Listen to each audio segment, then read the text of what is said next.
Welcome to this live mandolin lesson, and the subject for today is playing octaves on the mandolin. And I'm going to show you how you do this technique and also how you can apply it to the jazz tune I Got Rhythm, playing the melody for that one. So in the end, I think you will play something like this. 1, 2, 3, 4.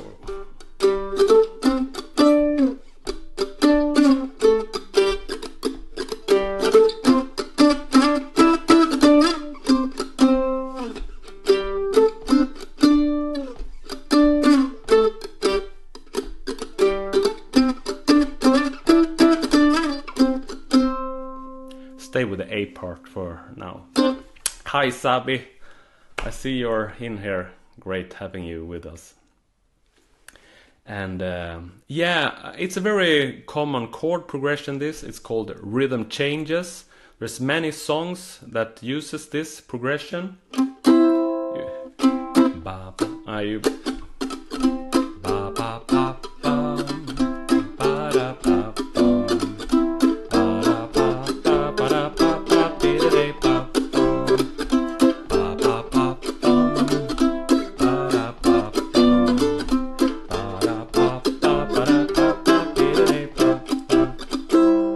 So I think this is a chord change that you want to learn, but that's a subject for another video.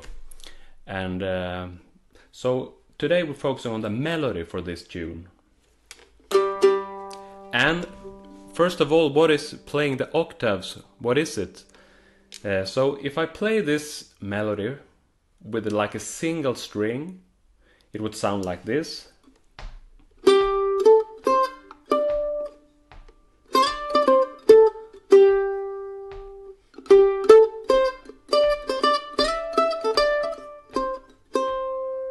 Right? And if I play it in a lower octave, it would be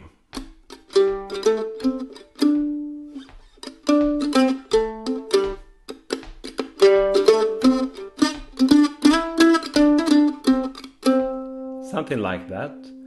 And playing the octaves, we're playing the two melodies at the same time.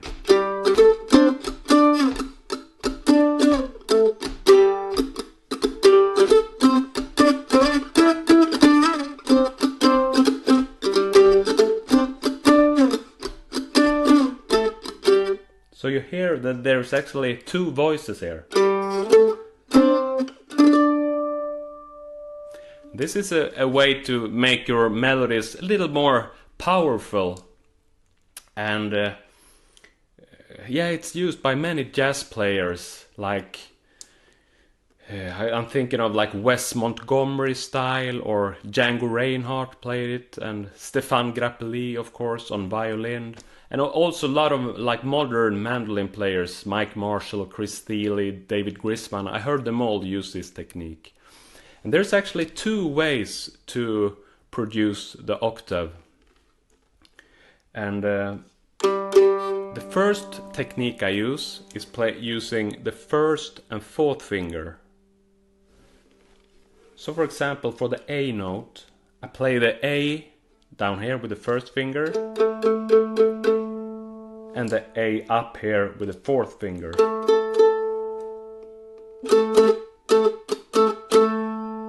Let's try if you can.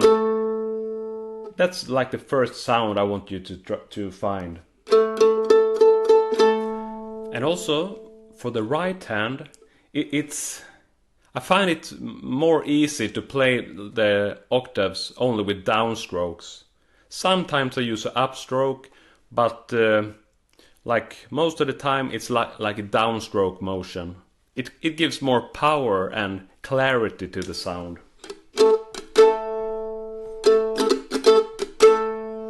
You can move this grip also. You just put it like up 2 frets.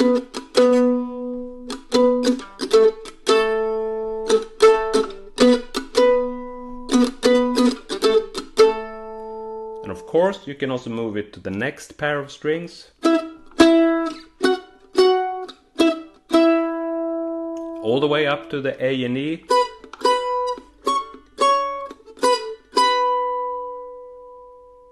So only there's this.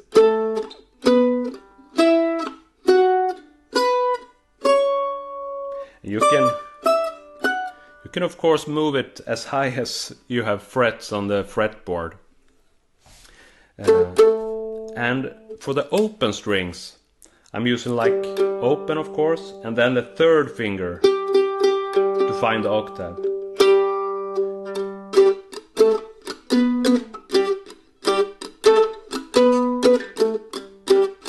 You can see I'm using all downstrokes here.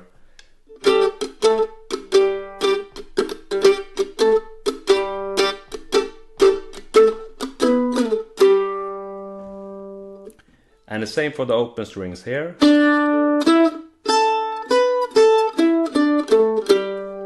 Yeah. So that is like the first fingering. But the second option is to use your first and second finger. For example, I do this B note here. Fret it with the second finger. It's the B note on the G string. Then I fret the high B with the first finger on the A string. And for the string in the middle here, I kind of damp it so you don't hear it.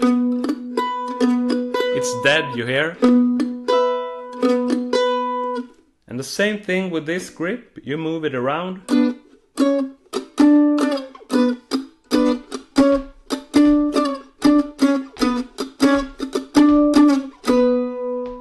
Also on the next set of strings, doing an F sharp here, G. I'm moving on quite fast now, but you can take your, I mean, it's like experiment with this by yourself, and you will, I think you will find this.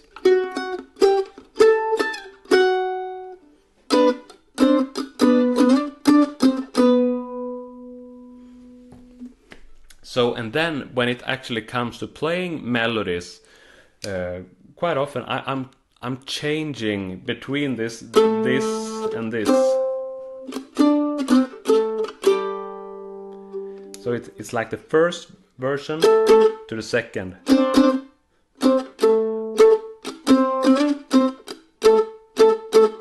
Open string and back again. So you see? And all the things that I'm explaining here, it's I also written down this. It's in my ebook called 10 Jazz Mandolin Licks and Techniques, and there you will find this in text and also in mandolin tab and standard notation with description and all that. So if you think that can help you, have a look at that. And I like demonstrate this also with like an ending kind of lick over a turnaround. But for now we go back to I Got Rhythm. Try to play the melody for that. I can just put that back. And it starts like this on the open G, A, C, D. Lars Nylander. Tjena Lars. I have some friends coming over here. Great to have you here. Time to pick up the mandolin, Lars? Yes, it is. Anyway, I was about to explain the I Got Rhythm, the melody here. And here again we're shifting between the first and the second variation for the fingerings. You see?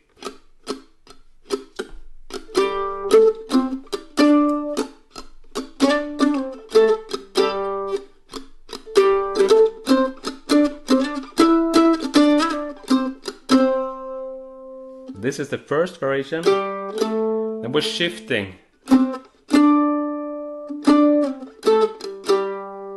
One thing you can also start with is playing these notes like a single string.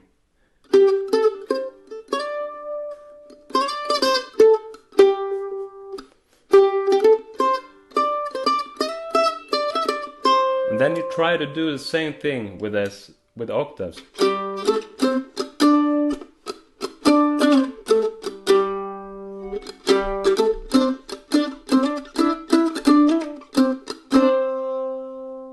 Yeah. Kul Lars att du är här. Jag ser en kommentar här också. Lars is a friend that we started playing guitar together when we were like 12, 13 years old, I think. So it's great that he's here.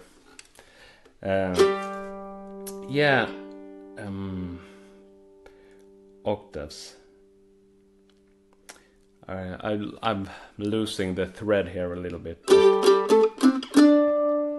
So I think a good idea to like start experimenting with this, but also like try to shift only between these notes, the A, G, C, D. Maybe you want to like put up start make music out of it, and the best way to do that is actually put up a groove, so you have something to play. When you first can do this,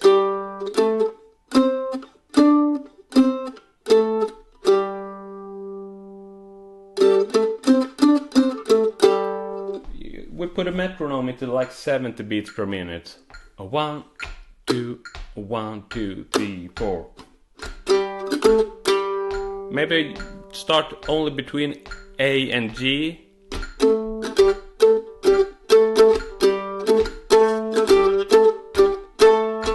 All downstrokes all the time. 1, 2, 3, 4. Just putting up different rhythms here. C and D.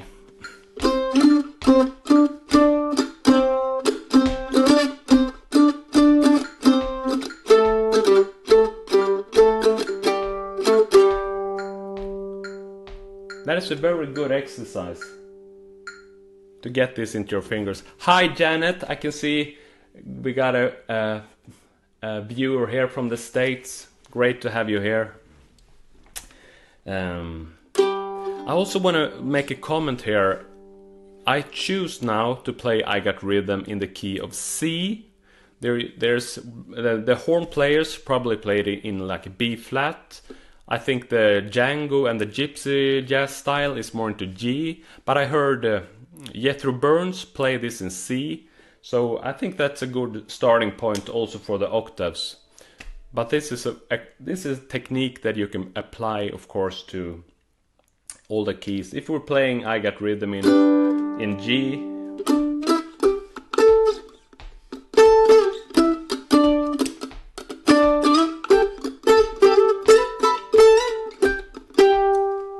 it also works there.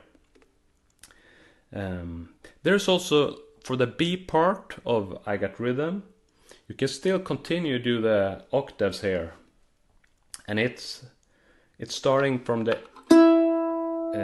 E,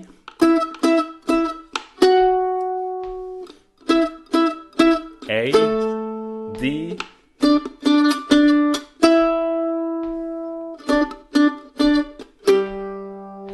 then we're back again. I play the A part twice and then into B part in tempo, so you get a picture of how it sounds. You can actually do it with a metronome in the slow tempo. 1, 2, oh good. 1, 2, and 1, 2, 3, 4.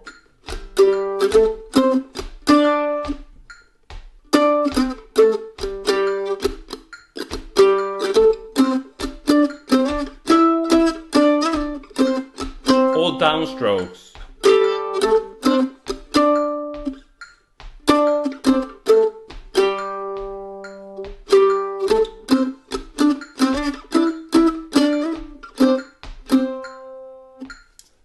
B part, 2, 3, 4.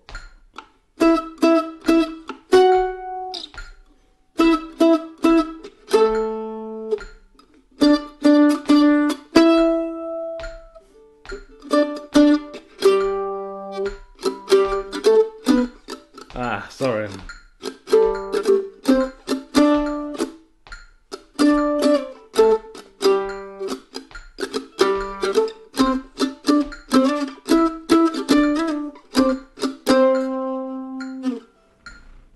was a quite bad idea to put the metronome there.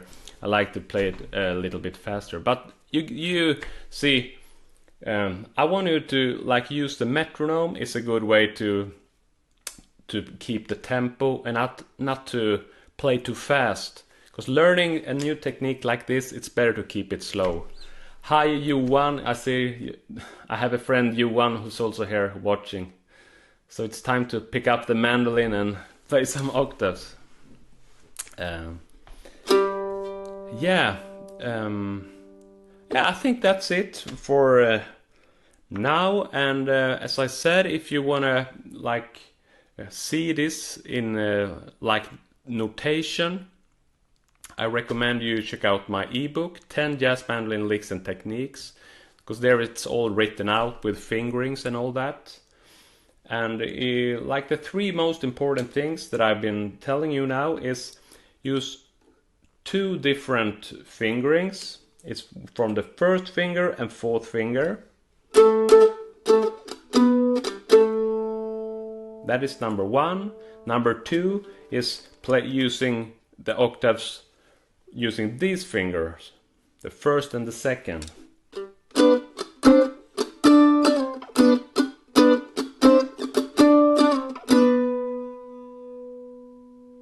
And for the 3rd point that I have is use downstrokes. It will make them more powerful.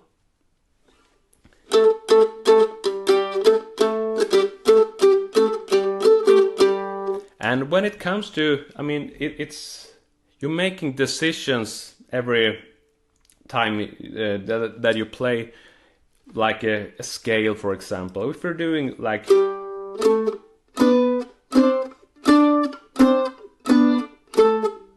simple G scale with octaves, you can of course do it like this.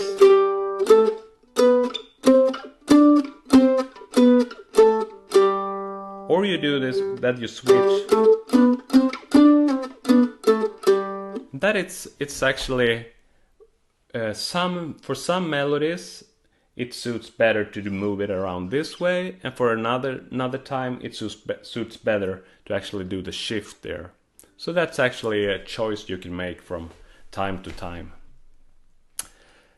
Yeah, I think that's it for this lessons with the techniques of octaves. And I have a new video coming out next Wednesday to my YouTube channel, so keep an eye on that. And until then, I say happy picking and stay inspired. See you soon. Bye.